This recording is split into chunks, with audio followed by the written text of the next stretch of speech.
طبعا انا اولا بصراحه عايز اشيد بدور وزاره الاتصالات بصراحه، من يمكن برضو من بدايه وجود دكتور عمرو طلعت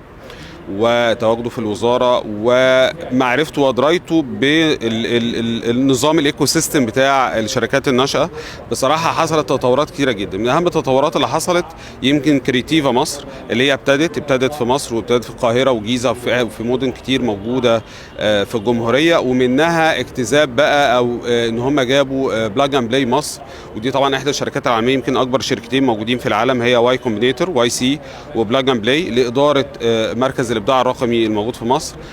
وسواء من خلال وزاره الاتصالات وتوجيهاتها والتارجتس يمكن اللي هي حطتها والاهداف اللي هي حطتها لبلاج اند بلاي من خلال احتضان الشركات الناشئه اللي موجوده في مصر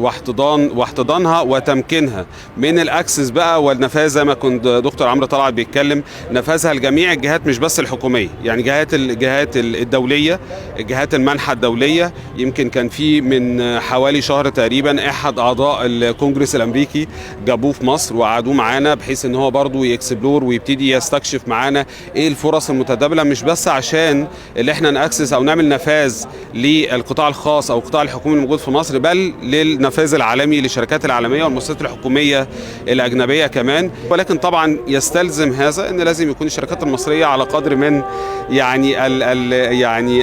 النضج ان هي تقدر، وطبعا البيزنس موديل بتاعها وتكون الى حد ما شركات مستقره ان هي تقدر طبعا تنجح، ان دي مشروعات حكوميه وده استثمارات اموال عامه ان صح التعبير يعني. فبالتالي لازم يكون عندها هذه المقدره على عمل مثل هذه المشروعات، ولكن معرفتنا بيها كشركات ناشئه ومستثمرين في شركات ناشئه معرفتنا بيها حاجات مهمه جدا. يمكن ده كان دور رئيسي لوزاره الاتصالات، لان هي في الاخر ماسكه المشروع بتاع التحول الرقمي لمصر، فايديها في جميع انواع الوزارات والجهات الحكوميه اللي موجوده، عارفه خطط التحول الاستراتيجي اللي هي مرتبطه بكل قطاع حكومي وجهه حكوميه. فبالتالي تقدر اكتر جهه تقدر ان هي تعمل زي ماتش ميكنج او تعرف تعمل تبادل او توافق ما بين قاعده البيانات اللي علاقه بالشركات الناشئه والتخصصات والانشطه اللي هي شغاله فيها، وما بين الخطط التحول الرقمي زي ما اشار دكتور عمرو طلعت الموجوده في الحكومه المصريه يعني.